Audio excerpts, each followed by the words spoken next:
قرآن پڑھنے میں حرج کیا ہے؟ قبر پہ بیٹھ کے قرآن پڑھنے میں حرج کیا ہے؟ قبر پہ اذان دینے پہ حرج کیا ہے؟ مرنے والے کے گھر تعزیت کرنے جائے، ہاتھ اٹھا کر اجتماعی دعا کی جائے، حرج کیا ہے؟ اذان سے پہلے درود پڑھ لیا، حرج کیا ہے؟ قرآن پڑھ کے بلٹی کر دیے، روح کو اصالے ثواب کر دیے، حرج کیا ہے؟ گٹھلیوں پہ آیت کریمہ پڑھ لیا، حرج کیا ہے؟ آئیے یہ حرج بتانے لگا ہوں۔ دوسری شرط، یہ عمل آپ کی مرضی کا نہ ہو، آپ کے ذہن کا نہ ہو، بلکہ یہ عمل ویسے ہو جیسے محمد الرسول اللہ نے کیا صلی اللہ علیہ وسلم۔ حرج یہ ہے، اگر یہ اچھا کام ہوتا نبی بتا کر جاتے، اگر یہ اچھا کام ہوتا تو نبی بتا کر جاتے۔ لوگوں، اگر انسان اپنی مرضی سے کوئی کام کرے، اس پر نبی کی مہر نہ لگی ہو، وہ بندہ توصیف الرحمن نہیں، آپ نہیں، کوئی اور بندہ نہیں۔ اگر اپنی مرضی سے حدیث رسول کے خلاف مہر رسالت کے بغیر عمل کرنے والا صحابی رسول بھی ہو تو اللہ قبول۔ آئیے آپ کو حدیث سناتا ہوں۔ ایک صحابی کو اللہ کے نبی دیکھتے ہیں جو کمزور ہو گئے، کہتے ہیں کیا ہوا تجھے، کیوں کمزور ہو گیا؟ جواب سنیے گا۔ وہ کہتے ہیں اللہ کے نبی 1 سال گزر گیا، 1 سال سارا دن روزوں سے رہتا ہوں، ساری رات تہجد میں رہتا ہوں۔ یہ کون ہے؟ صحابی رسول۔ یہ کون ہے جس کے بارے میں آقا نے فرمایا میرا صحابی 1 مٹھی یا ایک روایت میں آدھی مٹھی جو اللہ کے نام پہ دے دے، تم غیر صحابی احد پہاڑ مدینے کا، پورا احد پہاڑ سونے کا بنا کر اللہ کے نام پر دے دو، میرے صحابی کی آدھی مٹھی کے برابر احد پہاڑ سونے کا ہو نہیں سکتا۔ وہ ہے کہ کیا ہوا؟ کہ اللہ کے نبی سارا دن روزہ رکھتا ہوں، ساری رات تہجد پڑھتا ہوں، جوان ہوں، قبر سے ڈرنے کے لیے، عذاب سے بچنے کے لیے یہ محنت کر رہا ہوں۔ امام الانبیاء نے فرمایا اللہ نے نہ تیرا کوئی ایک روزہ قبول کیا ہے، نہ کسی ایک رات کی تہجد قبول کی ہے۔ چلے پہ جانے میں حرج کیا ہے؟ سہ روزہ لگانے میں حرج کیا ہے؟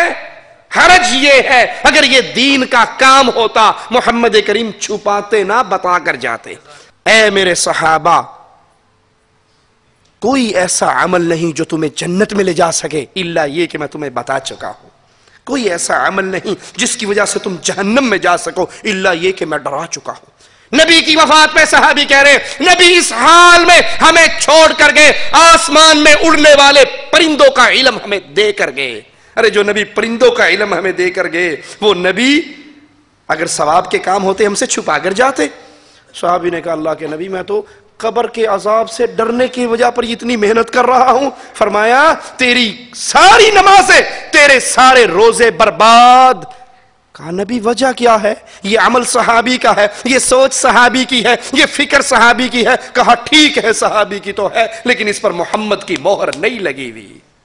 آئیے ایک اور حدیث سنو۔ اللہ کے رسول صلی اللہ علیہ وسلم عید کی نماز پڑھانے کے لیے جا رہے ہیں، ایک صحابی کے گھر سے خون نکلتا ہوا دیکھا، پوچھا یہ خون کیسا ہے؟ ما ھذا الدم، یہ خون کیسا ہے؟ کہ اللہ کے نبی اب سوچ سنیے، وہ کہنے والوں حرج کیا ہے؟ آخر حضرت نے بتایا ہے، آخر شیخ نے بتایا ہے، اتنے بڑے امام تھے ہمارے، انہوں نے بتایا ہے۔ بھائی کہاں لکھا ہوا ہے؟ کہیں نہ کہیں تو ہوگا۔ ایک تو 4 مذہب مشہور ہے نا، ایک 5واں مذہب ہے، اس مذہب کا نام ہے مذہب ہوگا۔ دلیل پوچھو بھائی، یہ جو کام کرتے ہو کہاں؟ کہیں نہ کہیں تو ہوگا۔ معرفت دی گل سانو پیر صاحب نہیں دس دے، لیکن کہیں نہ کہیں تو ہوگا۔ ارے وہ کون سے گڑھے میں کتاب دفن ہے جس میں ہوگا؟ قرآن حدیث تو واضح ہے، یہ مذہب ہوگا کہاں سے آ گیا؟ کہیں نہ کہیں تو ہوگا۔ آپ نے پوچھا یہ خون کیسا ہے؟ صحابی کہتے ہیں اللہ کے نبی صلی اللہ علیہ وسلم میں نے سوچا ہم قربانی کرنے کے بعد جب نماز پڑھ کر آتے ہیں، پھر قربانی کرتے ہیں، گوشت بناتے ہیں، فقیروں میں پہنچاتے ہیں، تاخیر ہو جاتی ہے، آج کیوں نہ میں قربانی نماز سے پہلے کر لوں۔ کس نے سوچا؟ صحابی نے، مولوی پیر فقیر کی بات نہیں، صحابی نے۔ آج کیوں نہ قربانی نماز سے پہلے کر لوں، گوشت ریڈی ہو، تیار ہو، ہم نماز پڑھ کے آئیں، گوشت پہلے سے تیار ہو اور آتے فقیروں میں بٹ جائے، سب سے پہلے غریب کے منہ میں لقمہ میری قربانی کے گوشت کا جائے۔ اللہ کے لیے پوچھتا ہوں، سوچ اچھی یا گندی؟ اچھی۔ سوچ عام آدمی کی یا صحابی رسول کی؟ او لوگو اللہ کے لیے دین کے بارے میں غیرت کھاؤ. صحابی کی سوچ بھی دین نہیں بن سکتی اگر محمد کی مہر نہ لگی ہو صلی اللہ علیہ وسلم. فرمایا اے میرے صحابی سوچ اچھی ہے، فکر پیاری ہے، فکر پیاری ہے، لیکن سن لے رب نے تیری قربانی کو قبول کیا ہی نہیں ہے، قربانی قبول نہیں ہوئی.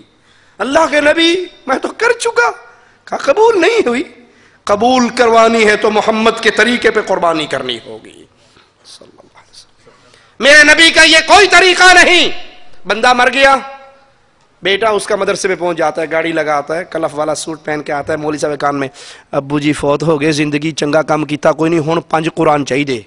وہ درویش کو اٹھاتا کھڑا ہو، پھیرا مار، اس کے بعد 2 پارے 4 پارے 5 پارے 10 پارے، وہ پھیرا مار کے 8-10 قرآن کٹھے کر کے کہنا مولوی صاحب ہے لو جی 10 قرآن آپ کے لیے ہو گئے. میں کہا اچھا جی یہ 10,000 آپ کے لیے ہو گئے. اگر یہ کھاتا اللہ کے ہاں چلتا، امیر آدمی جیت جاتے، غریب مارا جاتا. امیر بندہ مرنے سے پہلے 5-6 مولویوں سے ٹھیکہ کر لیتا، بھئی زندگی میں تو بندے دے پترانا کام کیتا کوئی نہیں، میں ہن مرن لگا، 10 لاکھ تیرے اکاؤنٹ میں، 10 لاکھ تیرے اکاؤنٹ میں، 10 لاکھ تیرے اکاؤنٹ میں، سانس نہیں لینا، پڑی جاتے سوٹی جا. ایک قرآن ختم، اس کی روح کو احسان، ایک قرآن ختم، اس کی روح کو احسان، لگا رہے میں چلنا، تو کم لگے رہی. امیر جیت جاتا، غریب مارا جاتا. لیس للانسان الا ما سعی، وہی ملے گا جو خود اپنے ہاتھوں سے کر کے گئے ہو یا جو عمل نبی نے بتائے. اے میرے صحابی تیری قربانی اللہ نے قبول نہیں کی. اگر قبول کروانی ہے محمد کے طریقے پہ قربانی کرنی ہوگی صلی اللہ علیہ وسلم. وَعَامِرُ الصَّالِحَاتِ، ہر کام کو دیکھ کر پیچھے نہ چل پڑا کرو، کام تو اچھا ہے، ارے پہلے یہ دیکھو اچھوں کے سردار محمد کریم نے یہ کام کیا یا نہیں. صحابہ ایک مسجد میں داخل ہوئے، ظہر کی نماز کا ٹائم، کچھ لوگ سوئے ہوئے تھے، کچھ لوگ سوئے ہوئے تھے. مؤذن نے کہہ دیا الصلاۃ خیر من النوم، بات بنتی بھی ہے نا، لوگ سو رہے ہیں اور نماز نیند سے بہتر ہے. اور صحابی نے کہا کہ یہ تو اللہ کے نبی نے ہمیں فجر کی نماز میں سکھایا تھا، اس نے ظہر کے ٹائم پہ شروع کیا. کہا باہر نکلو، اس مسجد سے مجھے باہر نکالو، یہ بدعتیوں کی مسجد ہے، میں اس مسجد میں نماز نہیں پڑھوں گا. اتنی غیرت، اتنی غیرت صحابہ کی. اور ہم، مولانا الیاس قادری اپنی ایک CD میں فرماتے ہیں کہ جشن میلاد النبی صحابہ کرام نے نہیں منایا، مانتا ہوں کہ انہوں نے نہیں منایا، لیکن حرج کیا ہے؟ کیا مروجہ انداز پر جشن ولادت صحابہ، تابعین، تبع تابعین کے ادوار میں بھی منایا جاتا تھا؟ یہ ایک عوامی وسوسہ ہے، برائے کرم اس وسوسے کا جواب ارشاد فرما دیجئے. میرے بھائی دیکھو، ہر کام جو ہے اس میں یہ دلیل نہیں لی جائے گی کہ صحابہ کرام علیہم رضوان نے وہ کام کیا یا نہیں کیا. دراصل اصول یہ کہ ہر وہ کام جائز ہے جس کا اللہ و رسول عز و جل و صلی اللہ تعالی علیہ وآلہ وسلم نے منع نہ فرمایا. تو مروجہ انداز جشن ولادت شریعت میں منع نہیں. منع تو نہیں ہے، حرج کیا ہے؟ بھائی ایک رکعت میں کتنے سجدے ہیں جی؟ بولیے. تیسرا سجدہ شروع کر دوں تو تیسرے سجدے میں گانے تو نہیں گاؤں گا نا؟ تیسرے سجدے میں گانے گاؤں گا؟ میں گالیاں دوں گا؟ تیسرے سجدے میں کہوں گا سبحان ربی الاعلی. تو یہ تیسرا سجدہ مجھے کہاں لے جائے گا؟ جنت میں یا جہنم میں؟ کیوں بڑے اوکھے ہو تسی جہنم میں؟ کیا حرج ہے میں نے تیسرا سجدہ شروع کر لیا تو؟ آپ کہو گے حضرت اللہ کے نبی نے ایک رکعت میں 2 سکھائے. ہم کہیں گے حضرت اللہ کے نبی کی بیویاں فوت ہوئی، بیٹے فوت ہوئے، بیٹیاں فوت ہوئی، چچا فوت ہوئے، صحابہ فوت ہوئے، آپ نے کسی کے مرنے پر نہ اجتماعی دعا کروائی کلام بخشو. ابھی بیٹھتے ہیں آتے کلام بخشو جی، سارے ہو رہا کلام بخشو. ابھی وہ کلام کے لیے ہاتھ نیچے تو ایک ہو رہا تھا کلام بخشو جی اللہم صلی اللہ علیہ وسلم، وہ آتا پھر نیچے کلام بخشو جی. اب اس نے ہاتھ میں سگریٹ پکڑی ہوئی کلام بخشو جی، ایک نے ہوکا پکڑا ہوا ہے کلام بخشو جی. بھائی یہ کیا بیماری ہے کلام بخشو؟ نبی نے کی، صحابہ نے کی، عمل ہوا، حدیث میں ہے. عامل الصالحات، عمل صالح کیجئے. عمل صالح وہ ہے جو اللہ کی رضا کے لیے ہو, محمد کی سنت کے مطابق ہو. اگر وہ محمد کریم صلی اللہ علیہ وسلم کی سنت کے مطابق نہیں ہے, وہ کرنے والا امام ہو, پیر ہو, شیخ ہو, مرشد ہو, حضرت ہو, بڑے سے بڑا ولی ہو, رب محمد کی قسم اس کا عمل برباد ہے, کیونکہ اس پہ مہر محمد نہیں ہے. الا الذین آمنوا وعملوا الصالحات. چلو ایمان بھی ہو گیا, عمل صالح بھی ہو گیا, پھر گھر جا کے سو جاؤ, معاملہ ختم ہو گیا نا؟ نہیں, نجات پانے والوں کا معاملہ ختم نہیں ہوا. تیسرا کام باقی ہے. کیا؟ وَتَوَاصَوْا بِالْحَقِّ. جو دین آپ کو سمجھ آ گیا, جو ایمان آپ کو سمجھ آ گیا, جو قرآن کی دعوت آپ کے دل میں اتر گئی, اب سمجھنے کے بعد نیندیں ختم ہو گئی, غفلت کی چادر اتر گئی.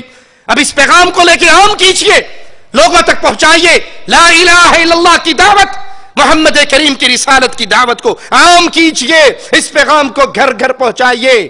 جس کو جانتے ہو اس کو بھی بتاؤ, جس کو نہیں جانتے اس کو بھی بتاؤ. یہ آپ کی ذمہ داری ہے, آپ امت محمد کریم ہیں صلی اللہ علیہ وسلم. وَتَوَاصَوْا بِالْحَقِّ. اس حق کو, اس توحید کو, اس لا الہ الا اللہ کے آوازے کو, اس اطیع الرسول کے آوازے کو عام کرو. ہر کسی کو, اپنے اور غیر کو یہ پیغام دو. مثال دے کے سمجھا دوں آپ کو.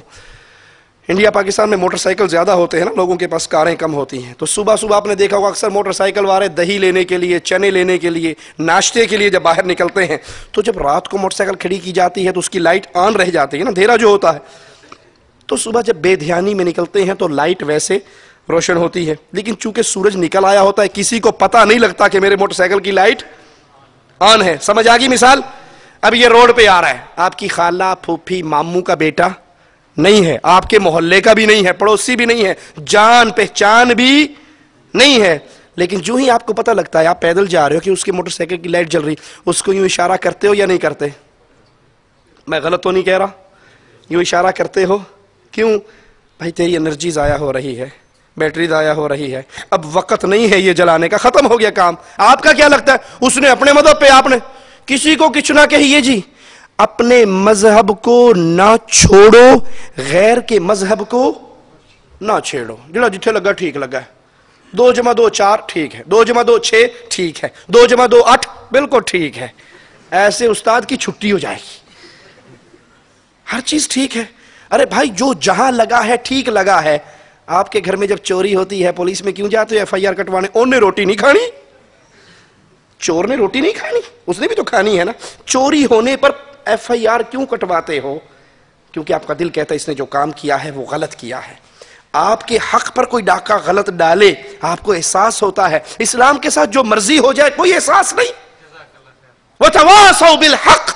اس حق کی دعوت کو لے کر کھڑے ہو, اس دعوت کو عام کریں, اس پیغام کو عام کریں, اس کو لوگوں تک پہنچائیں.